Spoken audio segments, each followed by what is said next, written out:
Hey, everybody. I just wanted to jump on for a quick update about something that really should concern all of us, and that's threats against Social Security. Today, across the country, we're holding events, we're talking with our constituents, and we're going live just like this to sound the alarm about what the administration is doing to gut this essential program. And let's be clear, access to Social Security is in crisis right now.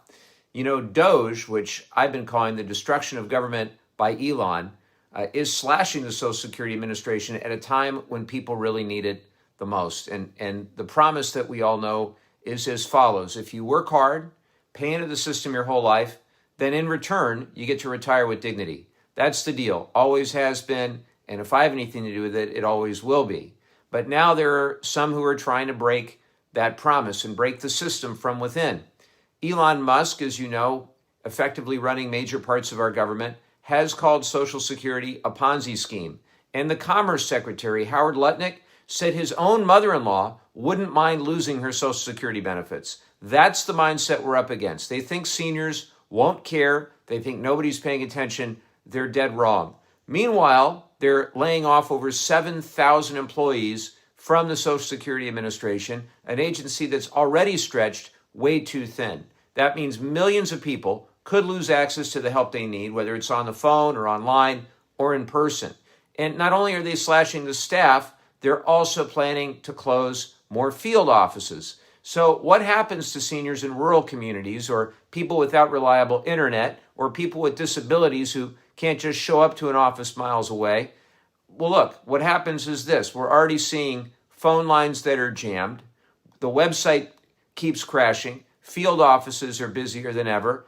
And it's not about cutting waste. Let's make very clear. This is about sabotaging this system and selling it off for spare parts, plain and simple. And it is true that after public outcry, the administration did walk back some of the worst ideas, like ending phone support entirely, but the damage is already being done. And the backtracking, to me, just proves how reckless and unprepared this administration is. This is cruelty disguised as policy. About making Social Security harder to access so they can justify, among other things, more tax breaks for their billionaire donors. And if they succeed, millions of Americans that have paid into the system could lose the ability to pay their rent or buy their groceries or afford medication. And that's why we have to speak up, and we have to speak up right now.